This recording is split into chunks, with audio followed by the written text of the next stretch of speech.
Welcome to part 2 of Creating a Legacy, a Football Manager 2020 series with West Ham United. A few days ago, after West Ham lost to Crystal Palace, in real life, I tweeted something that has never been more relevant for me regarding Football Manager. I tweeted, "The beauty of Football Manager is you can escape from the realities of real life football into your own parallel universe." And that is certainly what I've done with West Ham on Football Manager 2020. In real life, over the past few days, Pellegrini has been sacked. I agreed with that. We needed change. But David Moyes has been re-signed by the board. Such an unimaginative move from David Sullivan and David Gold. No surprise there. Absolutely no surprise that he has come back. But it is completely unimaginative. Yes, he might keep us up, but is he really going to take us forward? We shall see. Anyway, I have been able to escape the troubles of West Ham in real life by managing West Ham on FM20. And of course, at the end of part 1, I left you halfway through the season with West Ham in 3rd place, a complete contrast to real life, where they're down in 17th place at the halfway point of the season. Only 2 points behind leaders Man United, level with Liverpool. Unbelievable start to the season. We'd only lost one game at the halfway stage of the season. But by the 15th of March, we had dropped down a place, albeit we do have a game in hand against Man City. However, 11 points clear of Chelsea. Champions League qualification looks nailed on.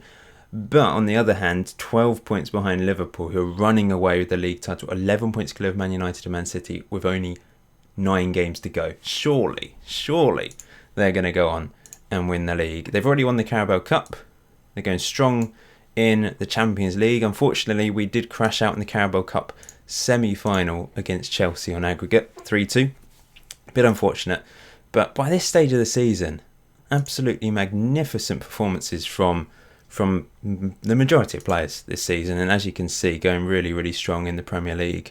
Going well in the FA Cup. We beat Man United on penalties. Only 3 defeats all season. 2 in the league, 1 against Man City, as you can see there. One of them against Chelsea in the Carabao Cup, and Man United earlier on in the season. What a brilliant first kind of 3 quarters of the season. Not long to go now. Where are we going to end up? Let's find out. Now, before I show you the final league table, I just want to say this really has been an escape from real life. This has been a wonderful season. But I kind of wish I hadn't done this well, because there's going to be people accusing me of cheating. There always is. Whenever someone does well on Football Manager, whenever someone posts something on Twitter, on YouTube, where they've actually done well and exceeded expectations, people will accuse you of things. They will, and it's a shame. Hopefully, I've been doing this since 2012 on YouTube. Hopefully people appreciate that I can sometimes be quite good at the game. Other times I'm not, but sometimes I get lucky and I can be quite good at this game. So without further ado, have a look at the final league table. We've done it. I honestly don't know how, and I can't quite believe it, but West Ham United have won their first ever league title, and it's down to me as manager.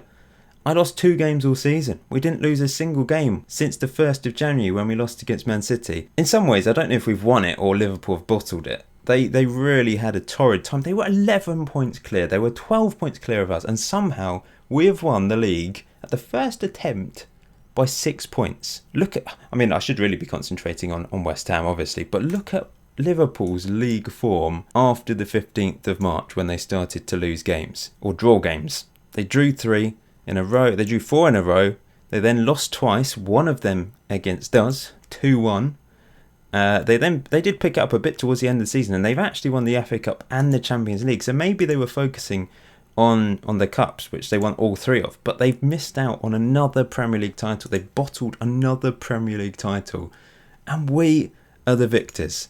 Look at that, unbelievable. We're only top of the table for the last 3 games of the season. Rest of the time top 4, but still. I don't know. There's going to be people in the comments saying, "How have you done it? Have you really done this? Whatever." But I know I've done it, and I'm still not really sure how. So let's have a look. Let's have a look through the schedule and see how I actually the results. In fact, I'm going to show you a custom view that I've put together, which shows all the goal scorers. I prefer this. I don't know why it doesn't save this. It always seems to reset itself, which is slightly annoying. Anyway, since that 15th of March, which I just showed you, unbelievable stuff. We did actually lose against Aston Villa in the FA Cup quarter-final, which was a blow. but 2 red cards. Palacios and Lanzini got sent off right at the end of the game, and we lost on penalties. But after that point, we won every single game. It's the old cliche. You can concentrate on the league now. Yes, disappointing not to reach a cup final, but really good cup run. Semi-final of the Carabao Cup, quarter-final of the FA Cup. We can build on that next season. The problem with winning the league in the first season is I can't really top that. 92 points. It's unbelievable. Plus 50 goal difference. Only 2 defeats all season. How can I better that? I don't know. And this is with a team. Yeah, it's a good squad. There's some good players. But they're not the best team. It just shows the tactic has been very effective. So I'll show you the tactic again in a bit. But look at the end of the season. 4-3 win. 4-2 win. 5-1. We were scoring goals for fun. 1-0 win against our rival Spurs. A 2-1 win against Liverpool. Now, this was the pivotal moment. This is when we overtook them. They took the lead through Milik in the 11th minute. Now, this is where I think maybe they weren't really concentrating on the league. No Mane. No Salah. What's going on there? Have they sold them, or were they resting them for the Champions League? I'm not sure. Let's have a look at the squad. Mane's their top goal scorer. Salah second top goal scorer. So they still have them. They just didn't play them against us. So maybe it was an injury, I don't know. But we got incredibly lucky with this because, they played Milik up front, who they've signed, Origi, Lallana, Shaqiri. It's not the same, is it? It's just not the same. So we were very lucky there with the team they put out. We managed to turn it around. Haller and Antonio came off the bench to score a very crucial goal. He didn't score that many goals this season, only 6 in all competitions. But he scored a massive one in this particular game to send us top of the table. And after that point, it was ours to lose because we had 3 relatively easy games. 3-0 win away from home against Newcastle, a 2-1 win against Southampton, and that won us the title. Liverpool lost, or drew, or something. We won the title on that day, and then we thrashed Watford on the last day of the season. So it really was a special season, but I'm not entirely sure how we managed it. Looking at individual players then, top goal scorer was Felipe Anderson, who scored 20 goals in all competitions. Magnificent, 16 in the league. What a player he has been on the wing for us. Second top goal scorer, Sebastian Haller. Didn't quite manage to reach that 20, but 16 in the Premier League for his first season. Very good. Considering we won the league, you'd have thought maybe we'd have like a 25 goal a season striker in the league, but we didn't. We shared the goals around. Yarmolenko got 17 and 12 assists. And the other player to get over 10 was our star performer all season, Manuel Lanzini, who was absolutely magnificent. I don't know why he didn't win Premier League Player of the Season. It went to Salah, who, looking at his stats, it wasn't the best. If I just show you, jumping around a bit here. But if we look at Footballer of the Year, Salah, 9 goals, 13 assists. His average rating is very impressive, but that's pretty poor for Salah in terms of goal scoring, that's for sure. I think it was the same for Player of the Year as well. He managed to win that award. Manager of the Year, of course, went to me. 73% win ratio, 81 goals scored, 31 conceded. I'm never arrogant. I try not to be arrogant. I'm quite modest, but I'm impressed with myself. I don't know how I've managed this. Fabianski, third most clean sheets as well. Be disappointed with that because he was leading that the Golden Glove Award at the halfway stage of the season, but we did concede a few goals towards the end of the year. We were very good at clean sheets in the first half of the season, scored plenty in the second half. Players Team of the Year, look at that back line. Fabianski, Frederick, Diop, Cardoso and Masuaku, Lanzini and Anderson in midfield. Special stuff. Anyway, got a bit distracted there. Top assist was Yarmolenko, Lanzini next, Felipe Anderson. The attackers, those attacking players, just so many goals and assists between them. Man of the match, Lanzini with the most. Average rating, Lanzini top, then Yarmolenko, Anderson. Masuaku played well down the left-hand side. Our fullbacks, very important in our system. Centre-backs, young Issa Diop, only 23. But even more impressively, Cardoso, only 19. Never played for West Ham before this season, of course. Signed by the previous manager, Pellegrini. And he's been sensational for us. And he's got a lot of growth. Look at that potential. Current ability 2.5 stars according to my assistant. 4-star potential. Potentially 5 stars with that black star there. Really impressive stuff. And of course we've increased the value of the players. Qualified for the Champions League. The value will probably go up next year as well. What a season it has been. So, tactically then, where are we at? I showed you the tactic in part 1. I didn't change it. It's the same thing. I didn't tweak it at all. But the difference is I actually used this tactic for the rest of the season. I didn't bother with I might have used this once or twice, but it wasn't as effective. Definitely didn't use the West Ham word. It was all about the West Ham gegenpress. And maybe you could argue gegenpress is a bit overpowered on FM20, but perhaps that's reflective of real life, because gegenpress does seem to work really well in real life. And even more impressively, we managed to get a system working that was better than the Liverpool Jurgen Klopp gegenpress. Yes, we took them on when they weren't playing their strongest 11, but I still think it's to only lose 2 games all season and finish on 92 points is incredibly impressive, isn't it? Lanzini was just so special in this position. He's not even the best player to play this role. For some reason, Declan Rice is at the top. He must have improved dramatically. To be able to play as an advanced playmaker, that's just quite bizarre. But he played very well as the half-back. He's not going to the European Championships. Despite winning the league with West Ham, he wasn't selected for the England squad. He's earned 5 caps.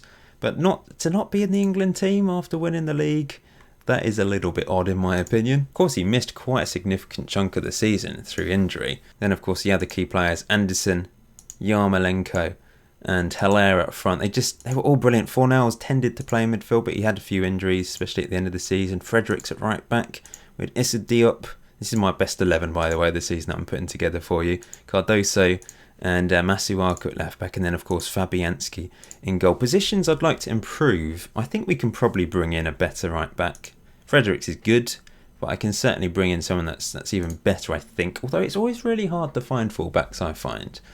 I want to develop this partnership between Diop and Cardoso. I think they can be a good partnership for a few years to come. Masuaku at left back is actually pretty good, but Creswell will probably leave in the summer, so I'll have to bring someone else in at left back. But the rest of the team is really strong. I'm not really sure where else I could improve the first 11. I'm really happy with the first 11. They won the Premier League. Why wouldn't I be happy? There were a few players that are a little bit disappointing. Palacios didn't really push on. First season in England, and he was mainly coming off the bench, so I suppose it was very hard for him to break into the squad, into the first team, and impress me. But to be honest, he's probably the only one. I said there's a few players that disappointed me. He's probably the only one that didn't really live up to what I hoped he would be able to achieve. And he's my main signing, remember. I've worked with the Pellegrini squad, and it's worked wonders. If anything, it kind of makes me sad seeing this. Look at that, West Ham top of the table. In real life, we're down here. And you just think, yes, I've escaped from the harsh realities of real life football. But also, it's made me sad that West Ham are never going to be here. We're never going to win the league. I just can't see us winning the league in my lifetime unless something dramatically changes. Financially, we're in a good position for the first time since I've taken charge of the club. We've got profit. We've made some money. The club, of course, are incredibly happy with me. I was an A+. Why have I gone down to an A-? Don't know why that's happened. I suppose, they're very disappointed in me not signing high reputation players. But I'm building, the thing is, they want me to sign young players, but also sign high reputation players. They don't really go hand in hand. I didn't make any more signings in January for those interested. Of course, we had a few players out on loan, including Gonzalez, who I signed last season, and he did alright actually. His team that he played for in Portugal finished 5th and qualified for Europe. That's not bad going at all. Since I've sold Snodgrass, sold him in January for £1 million, February, and also managed to miraculously convince a club to pay actual real life money for Roberto. It wasn't even monopoly money. Someone actually decided to spend £900,000 on Roberto. To be fair, on the game he's worth more than that, and he is better than he has been in real life.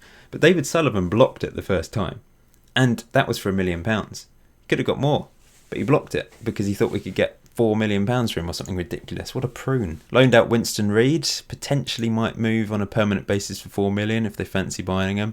I doubt it, because I think he got an injury, so I don't think they're going to buy him. A few other players went out on loan, young players. One thing I would like to change in the summer is the staff. I'm obviously they've done a fantastic job, and I have actually already I've made one signing, and also I've enabled Huselos to sign coaches, etc. Because I do find it annoying having to renew all the contracts and all that jazz. But I will have a bit of control. I will decide to bring certain staff members in.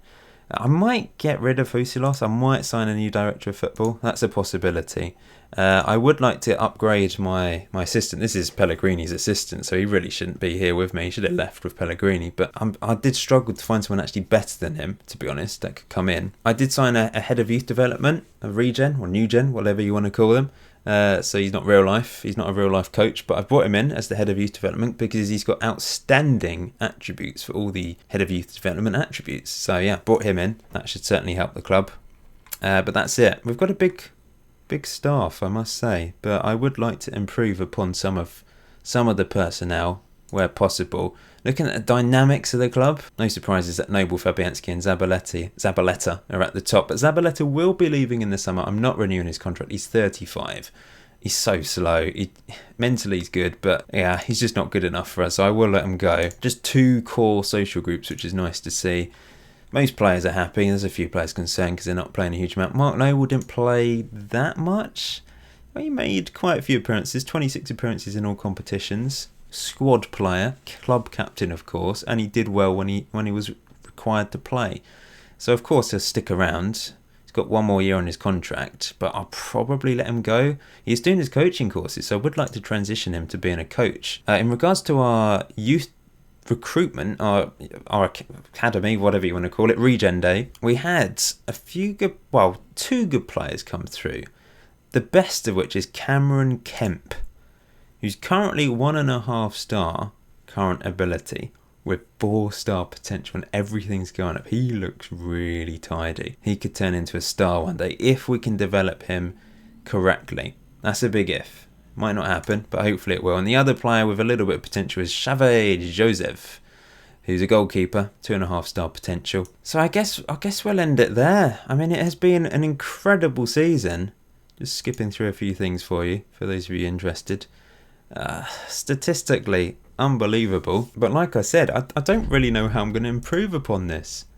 Top of the table in my first season managing West Ham. Well, next up I guess is to try and concentrate on winning the domestic cups and then hopefully have a decent Champions League run. First ever season in the Champions League for West Ham. I'm looking forward to it. I'm excited. It's going to be a challenge. Hopefully we'll be given plenty of money. I have £52.7 million to spend at the moment. I don't know if that will increase as a result of qualifying for the Champions League and winning the league. They might give me a bit more money than that. I don't know. There's not a huge amount to play around with the wage budget. So it's going to be tough to do anything in the Champions League with this team. But having said that, I won the league. I won the Premier League. So you never know. This tactic, obviously, is very effective. It just seems to work. And like I said, I've just made a few tweaks to some player instructions. I think just the attacking sort of players really. I've made some tweaks and higher defensive line, much higher line of engagement, very intense style of play, but it's just so effective. So we'll end it there. Thank you for watching part 2. Hope you enjoyed it. If you did, leave a like. Part 3, of course, will be halfway through the second season. This is my last video of 2019, by the way, so thank you for the magnificent support this year. Of course, the main focus was Regen Rovers on FM19. Hopefully lots of you enjoyed that series. It is still going. I haven't uploaded a video for 2 or 3 weeks, but that is still going. I'm hoping to complete that at some point, and the next episode will hopefully be out not too long away. We shall see. No promises on that front. Of course, I'm continuing to release Football Manager experiments, enjoying that. If you've missed some of the recent ones, maybe go and check them out. I know it's not for everyone. Most people just prefer the Let's Plays, although actually I can't really say that because I actually get loads more views for the experiments. So a lot of people enjoy experiments. But we'll end it there. Thank you for watching. Until next time, enjoy FM20. Enjoy the rest of your day. Happy New Year.